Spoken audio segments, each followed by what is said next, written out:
Videosport.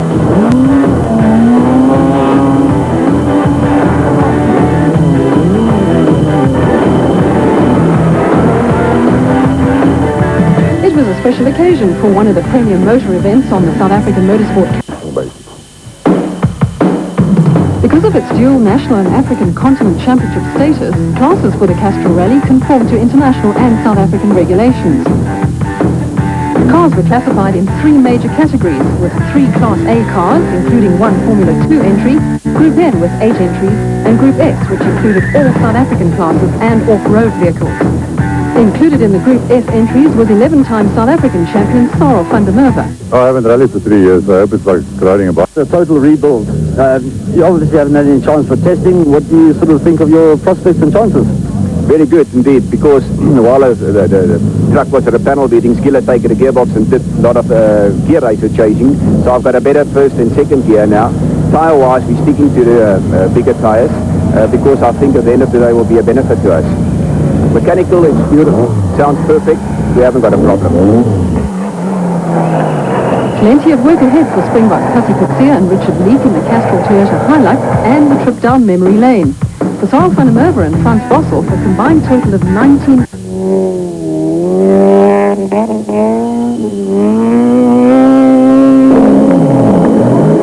Also up into the top 10 were Springbok Cassie Coetzee and Richard Leek in the Castrol Toyota Hilux.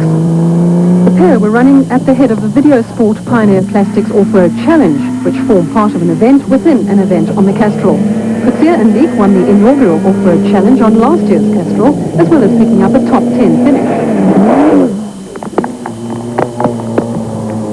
Going along at a slightly more sedate pace were Zambian driver Sakwant Rebunch and Ermelo, the Hubik-Judd combination, had dropped way down the field. Predictably enough, Jumso and Bonafide were leading the rally ahead of Kun and Hodgson. Brandon Olivier was third, with the old firm of van der Merwe and Bossel fourth, and Faken and Fourie a superb fifth after a spirited early drive. Into a steady rhythm at the front of the Group N category.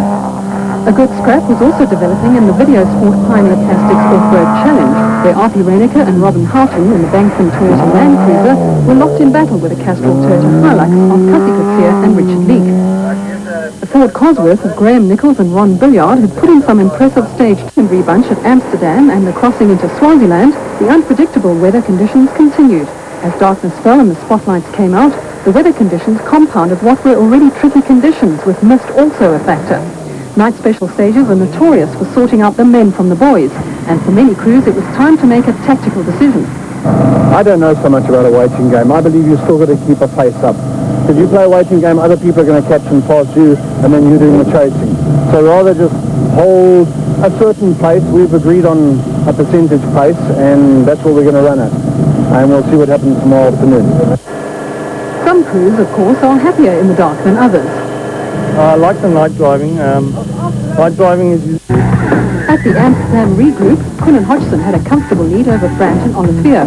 Behind them, van der Merwe and Bosself were slotted into third, with Faken and Fourie fourth and Ball and Duncan fifth.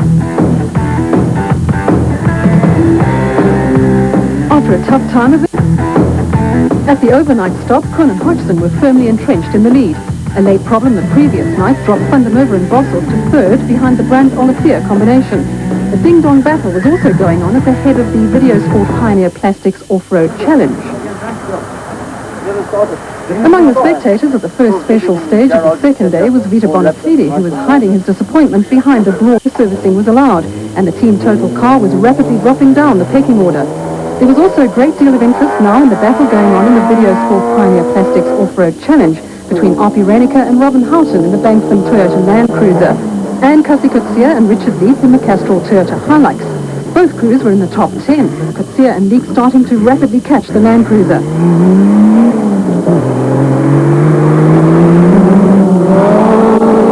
The team total golf of Natalia and Tony Ball and Brian Factory Davies was still running strongly. Sunny Aslam and Abdul Sidi were lying second in the Group N category, but were being chased by off-road crew Colin Frankenberg and Tony Yo in 4-6 Range Rover, who were enjoying themselves hugely.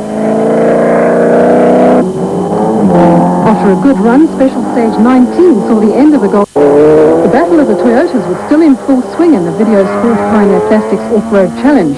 Archie Raniker and Robin Houghton, whose father Roger also competed in the first Castrol Rally, were holding a tenuous lead in the Bankston Toyota Land Cruiser. Fergus Feckin and Neil Ferree were still on a charge in the Team Total Toyota Conquest, with the Kingsway Daewoo, Sammy Aslin and Pulp that had completed more than 50 national championship events. Spotty and Caroline Swan were having a good dice with Cliffy Barker and Malcolm Jabir in the 4-6 Land Rover Defender. So far it's been a rally of water and sand belts and about 4 stages, just keeping it cool and just trying to get through the stages, not to lose time. We've now put some water in, using the medics to give us some water. Car's still going all right, we just want to keep it together to the end. We had a bit of hassles yesterday, but today we're going quite nicely. We obviously won't make up time on Arpi and Cassie, but I think we've caught Colin now. So I think we're lying third in the Videosport Challenge. What were the problems you had yesterday?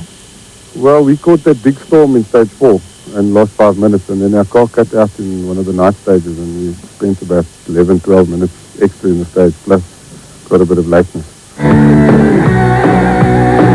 The Castrol Rally fact file. Ford has won the Castrol. Put it off into the trees in a split second. Cassie Kutsia and Richard Leek led the battle of the off-roaders, but had run into a problem. Cassie, you lost a bit of time there. Yes, we blown the intercooler. There's a bursting, so all the pressure of the turbo coming loose, and it's a pity. But Gillo's going to fix it now, so all the boost will be back to normal. Behind the leading Korean cars, Brandon Olivier was third, with Mitrovic and Burrows fourth, and Ball and Duncan fifth. The Kutsia Leek and Raniker Houghton crews were 6th and 7th, with Piazza Musso Harding slipping back to 8th after starting the day in 5th spot. The rebunch provided crews and rally followers with a welcome respite from the rigours of championship rallying. All 5 factory-entered Daewoos were still going strong in an impressive performance. Time was running out for Cliffy Barker and Malcolm Jabir in the 4-6 Land Rover. The pair were running out of brakes, and stopping around 2 tons of Land Rover was starting to get a little hairy. Honours for the most uncomfortable ride on the rally went to Wade Perrins and Hamilton Guthrie in the Sandmaster. With no windscreen or side window panels, it was a chilly and muddy experience, although the pair were going along without any major problems. They touched problems after stage 23, I think. Yes, For South African cars. There was heartbreak for Ben and Isabel van der Westhuizen when they were stuck in stage 25, lost the lead in the Group N category, and dropped from 9th to 24th. The other big moves in the final night stages came from Cassie Kutsia and Richard Leek in the Castrol Toyota Hilux Bucky, and Paolo Piazza Musso and Cindy Harding in the Team Total Fiat Uno. Kutsia and Leek took full advantage of the wet conditions in the big Bucky, with Piazza Musso and Harding continuing their climb up the leaderboard.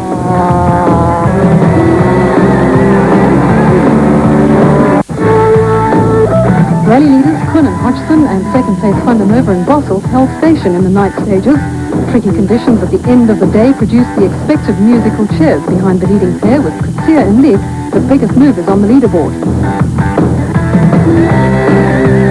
The final day.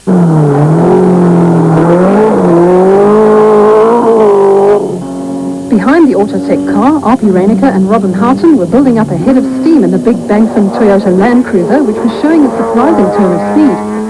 Raniker and Houghton were once again dueling with Class S16 leaders Tony Ball and Brian Duncan in the Team Total Golf GTI. Ball and Duncan had spent most of the event fighting with one or more of the off-road contingent. Fergus Feckin and Neil Ferree again had, but it was typical of their approach to rallying that they were still in attack mode. Apart from leading the Videosport Pioneer Plastics Off-Road Challenge, Cassie Kutsia and Richard Leek now had a firm hold on 4th overall in the Castrol Toyota Hilux. Fellow off-roaders Arpi Raniker and Robin Houghton demonstrated the worth of bulk and power when the rig got a little too tight, and Fergus Feckin and Neil Ferree kept the Toyota service crew from getting bored. Latest member of the Roly-Poly Club? It's one of those.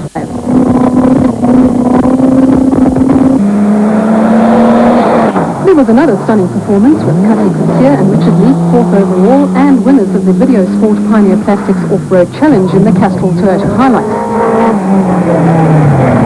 Tony Ball and Brian Duncan gave Team Total a win in Class S16, and Paolo Piazzamusso and Cindy Harding took Class S19 in the Team Total Fiat Uno.